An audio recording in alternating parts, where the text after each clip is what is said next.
Aujourd'hui, nous avons la chance d'aller visiter le projet d'élevage de 3 étudiantes en technique agricole du Cégep de Joliette.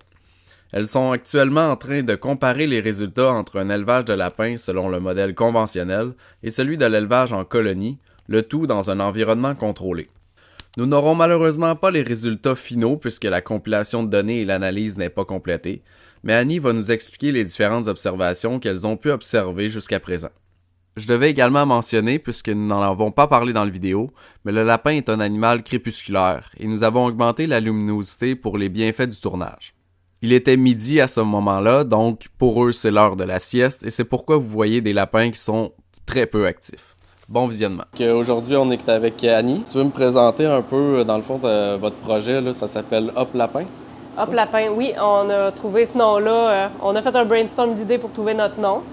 On trouvait ça original. En fait, moi, je suis étudiante en 3e année au Cégep de Joliette en technique agricole, gestion et technologie d'entreprise agricole. Puis c'est ça, nous, notre objectif, c'était de faire un élevage de lapins. On voulait sortir de l'ordinaire du bœuf, du porc, des poules, ces choses-là. Donc, on sait que le lapin, c'est pas super connu. On a eu de la misère à trouver nos données.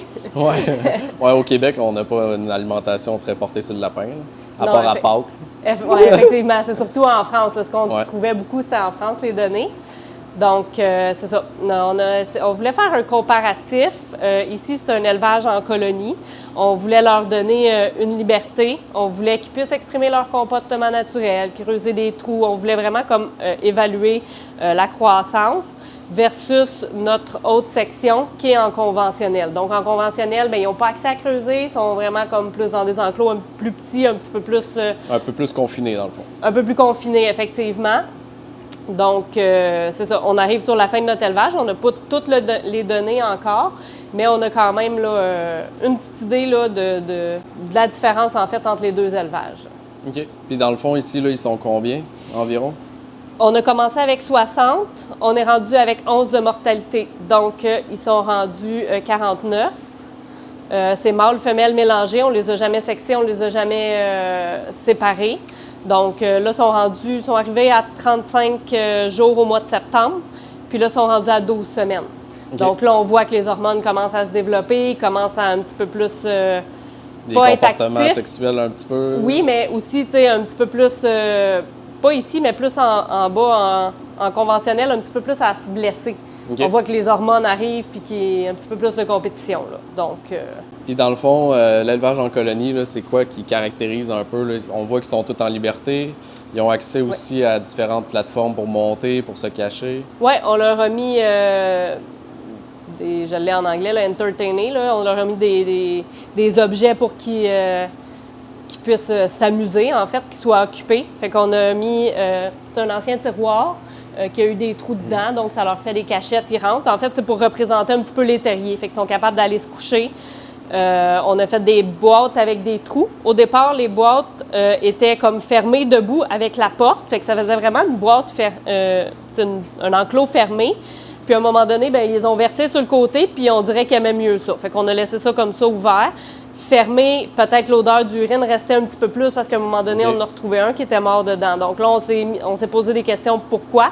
Puis là, depuis que c'est ouvert, c'est moins pire, là. Okay. Donc, c'est ça. On essaie de voir vraiment au niveau de l'alimentation, au niveau... eux, ils ont du foin en continu, tandis qu'en conventionnel, les producteurs n'en donnent pas. On en a donné seulement aux besoins quand on a vu qu'il y avait des diarrhées, donc pour replacer la flore intestinale. Eux, ils en ont tout le temps. Donc, on n'a vraiment pas vu de diarrhée ou peut-être un ou deux, mais vraiment très peu.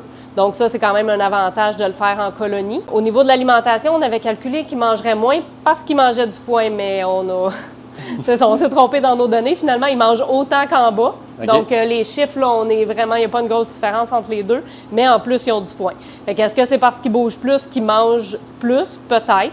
Donc là, on va faire tout comptabiliser nos... Oui, vous allez tout compiler vos résultats une fois à l'abattage, puis... Oui, c'est ça. Quand ils vont être partis, là, après, on va tout venir nettoyer, comptabiliser nos chiffres, là, autant dans les poids, voir les différences, parce qu'il y a quand même une bonne différence, là. Ici, on en a pesé un ce matin à 1900, pas tout à fait 2 kilos, puis on en a 2600, donc 2,6 kg. Fait qu'on a quand même une bonne variante de poids. Ouais. Une bonne variabilité, oui. Oui, c'est ça. Fait que là, tu sais, ça, on va essayer, parce qu'on en prend 15 à toutes les fois pour les peser. Fait que ça aussi, on fait une moyenne là, pour voir ce que ça va donner. C'est sûr qu'en bas, ils sont un petit peu plus gros. Donc, en conventionnel, ils bougent moins. Donc, ils ont pris un peu plus de poids. En bas, j'en ai beaucoup de 2,3, 2,4, 2,5. Tandis qu'ici, on a encore des 2 puis de 1,9 kg. OK. Donc, c'est toute la même race aussi? C'est toute la même race. Ils viennent tous du même éleveur. C'est sûr que là, il y en a de couleurs qui n'étaient pas supposées d'être là. C'est le producteur qui a reçu des semences qui étaient un peu mélangées avec du Rex. Mais sinon, les blancs, c'est vraiment des Néo-Zélandais avec des Californiens. Okay. Donc, ce qui est commun là, dans... Oui, les 2 éleveurs à qui j'ai parlé qui en font dans le coin, bien, en fait, il y en a un à Québec puis il y en a un sur la rive sud, là, parce que dans le coin ici, on n'a pas trouvé plus proche. C'est leur race qu'ils prennent. Okay. Ils font venir de la France même. Leur reproducteur, il arrive de France. Quand on a été le voir, le lendemain, il en recevait de France. OK. Puis au niveau de l'eau, dans le fond, c'est des pipettes? Oui, c'est le même modèle? C'est juste des petites tétines là, qui arrivent de nos conduits d'eau. Puis ça va super bien. En conventionnel, c'est la même chose, sauf qu'elle est en hauteur. Au lieu d'être de côté, elle est en haut. Okay. Donc, le lapin se lève et va boire. Fait que là, ici, au début, on a eu un petit peu de misère à ajuster les hauteurs. On a eu un petit peu de misère aussi à ajuster l'eau parce que vu que ça prend pas une grosse pression, parce qu'il y a trop de pression, le lapin ne boit pas. S'il n'y a pas assez de pression, ben là, il n'est pas capable de boire non plus. Fait que là, ajuster tout ça, les premiers jours, on a eu de la difficulté. Fait qu'ils ont manqué un petit peu d'eau là, involontairement parce que là, il y a de l'air qui rentrait dans les lignes, mais on a réussi à ajuster tout ça pour que tout le monde soit bien, tout le monde ait leur... Oui, puis tu ajustes aussi en conséquence, parce que je vois que tu es en litière accumulée aussi. Oui, c'est ça. Fait que là, on monte nos bols, on monte nos pipettes quand on a besoin qu'ils s'étirent. Donc, c'est ça, on monte, on ajuste. Au niveau de la litière, là, vu qu'en bas, dans le fond, ils n'en ont pas. Oui. Fait que ici, est-ce que vous avez remarqué quelque chose de particulier avec la RIP ou... Bien, c'est sûr que le fait que ça soit litière accumulée, on s'est posé la question à savoir si ça pouvait causer plus de mortalité. Parce que, veut pas, des fois, ça sent un petit peu. Fait que là, on s'est dit, ils sont fragiles. Des lapins, c'est quand même super fragile. Arrête de manger mes bottes. Des lapins, c'est quand même super fragile au niveau respiratoire. Donc, les maladies, les rhumes, ces choses-là, là, ils ont des bactéries qui leur causent les mêmes symptômes que nous, finalement. Fait que là, c'est ça, avec l'odeur, avec le fait qu'ils sont en contact direct, parce qu'en bas, ça tombe directement en dessous. Fait qu'une fois par semaine, on enlève complètement. Fait qu'ils repartent sur de la nouvelle RIP, mais ils n'ont pas contact direct. Tandis qu'ici, bon, il y en a dans la moulée. On ne sait pas comment ils ont fait, mais ils ont réussi à mettre des crottes dans leur bol de moulée. Donc, c'est sûr qu'ils sont un peu plus en contact. Fait que des fois, on arrive, il y en a un couché, il est mort, on ne comprend pas pourquoi. Fait que c'est tout ça là, qu'on va analyser aussi après. Là. Au début, on avait vraiment moins de mortalité ici. Fait que là, on se disait, bien, vu qu'ils peuvent bouger, vu qu'ils mangent du foin, vu qu'on avait suspecté un peu que l'environnement aidait, mais là, on dirait que la tendance, c'est comme inversé. Là, on est rendu pas mal égal en haut et en bas. OK. Donc, c'est tout ça là, qu'on...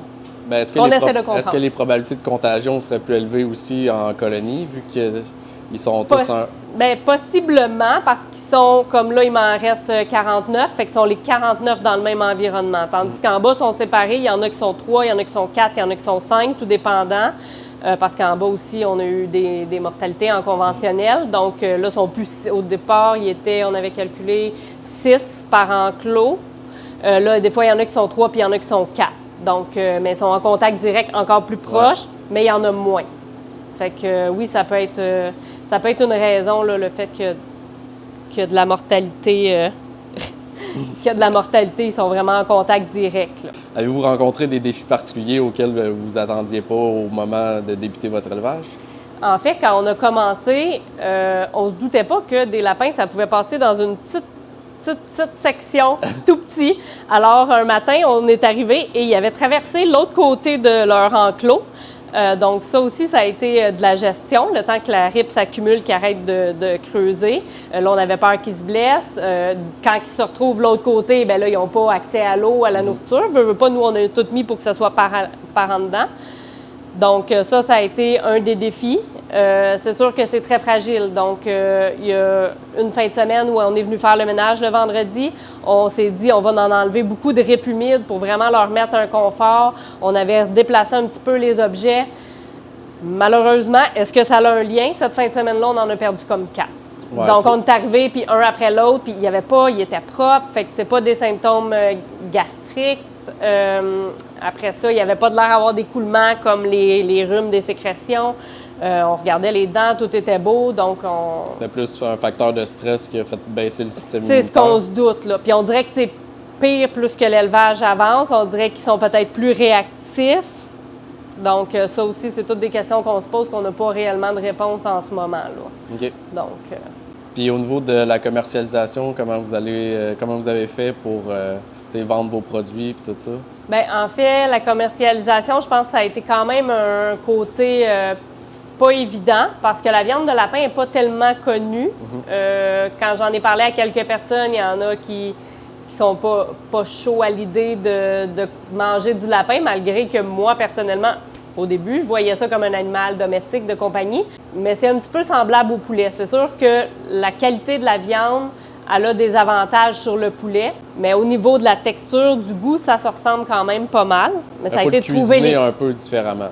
Oui, c'est ça. Puis il faut trouver les clients aussi. Parce qu'on on a commencé avec 120, fait qu'on en avait au moins une centaine à vendre parce qu'on s'était calculé un 15 de mortalité. Ça a quand même pas été évident, là. Tu sais, il y en a qui nous en prennent 1, 2, fait que là, il faut trouver comme presque 70 clients pour vendre nos 100 lapins. Ouais. Fait qu'heureusement qu'une de nos collègues, là, elle a un cousin qui est traiteur, fait que lui, nous en a pris quand même pas mal, mais c'est ça. Ici, c'est pas connu, c'est difficile à c'est difficile vendre. de percer. Pas un petit troupeau comme ça, parce que quand je regarde les producteurs qui nous ont fourni les lapins, eux, ils disent qu'il en manque, là. Ils pourraient grossir encore, mais eux, je pense qu'il y a beaucoup d'exportations, ils s'en vont en Ontario, tu sais, un peu partout, là. Fait que c'est vraiment au Québec, en tant que tel, vendre ça localement, c'est pas évident. OK. Puis au-delà de ce projet-là, dans le fond, qu'est-ce que ça t'a apporté de mettre en place tout ça?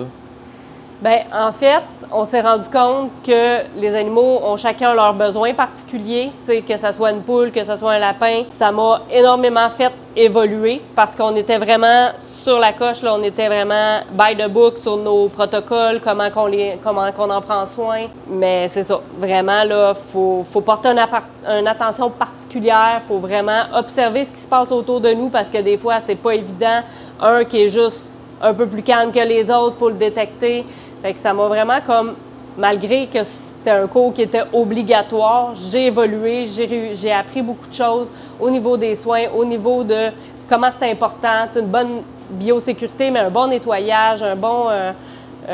c'est ça. Si on veut prendre soin des animaux, il y a tout ce qui vient avec autour. Là. C'est pas juste, des êtres vivants. Là. Oui, c'est ça. Il faut en prendre soin.